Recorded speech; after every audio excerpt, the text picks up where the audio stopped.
this, but it's kind of weird. I'm filming here, but I'm studying for finals and I needed to do this video, so here I am. Okay, so I'm back and talking about social media. I've seen a lot of people who will see like triggering tweets, including myself, about like depression, anxiety, suicide, sexual assault, things like that.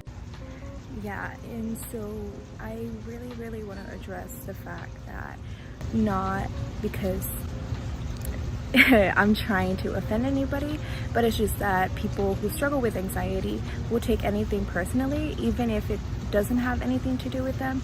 I think that's where I really see how in social media people will get triggered, or they feel like somebody is attacking them personally, even though it has nothing to do with them. And so I also want to talk about the fact that even though there is, like, you know, counseling, therapy, and things like that, people won't take advantage of them because they see other people's experience and it's not as good as they should be. So talking about like the student counseling services, which is now CAPS, I see that people have either good or bad experiences, and what I don't understand is why some people won't go because of somebody else's experience. Everybody's experience with mental health and therapy and counseling is individual, and so just because you see somebody who didn't have a good experience does not mean that you will have a bad experience too. I just encourage you guys to not take everything on social media as just in the way where you shouldn't believe everything you see on the internet. I know it really sounds terrible to say that, but you should take the steps that you need to take. It might be hard, I know. It took me a while to finally go to counseling. I set up appointments and I got like the cancellation fee, which is $25, because I didn't want to show up because I felt like I was going to be judged.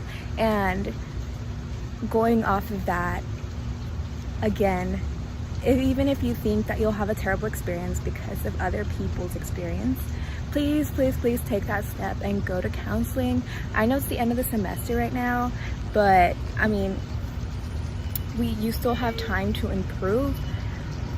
It's taken me years to get to the place I am now, and I'm so proud of myself, but I still need a lot of healing and growth. And I really would want you guys to try counseling on campus. Like I said, there's so many resources. I will also link a thread from Dr. Kelsey Leanne. She's on Twitter, and she just has such amazing advice. And some books that I do want to recommend are going to be linked down below. They just talk about like trauma and, you know, boundaries and things like that. And also on social media, I follow some psychologists, psychiatrists, who always talk about like setting boundaries, childhood trauma, and topics like that are really helpful in understanding why we feel a certain way. And just lastly, I just want to say that even though it's final season, I know students usually won't eat, won't sleep, do all-nighters, but please, caffeine is not a meal for your body. And if anything, you won't perform as well as you should. And so please take care of your bodies. I know as college students, we tend to have this attitude towards just breaking our bodies down. It's like, oh, it's final season, just take another Red Bull, drink another espresso, whatever, another coffee. But that's not good for y'all. I really just want to emphasize that your mental health and your physical health go hand in hand. So please take care of your bodies, guys. Also, I do want to talk about something else. I do want to talk about is the way people will put people down in terms of their mental health. Always competing about like, oh, my mental health is worse or my experience was worse. that doesn't help anybody or yourself. I think we should be more uplifting of others' experiences, because that's what helps us overall, like learning about different ways people cope, different ways people are affected. Every person, you know, has different ways that they get affected emotionally, mentally, physically. And one of my biggest pet peeves, honestly, is when people will say, oh, just move on, or, well, I mean, that happened months ago, or that happened years ago, you should move on by now, or, you know, something along those lines. And it's really frustrating to see, because every person's timeline is different, and you will never be the person who feels what the other person feels. And that's one of the biggest things that I see that in ways that tear people down. It's not about you, it's about, you know, understanding other people and knowing that just because you are over it or you are not over it does not mean that other people are or are not. Every person is on a different journey, and just because you are able to cope effectively with it does not mean that you should be giving advice to other people. And yes, I know you mean well by saying like, oh, you know, just go exercise or just do this. It's not as easy as that sometimes.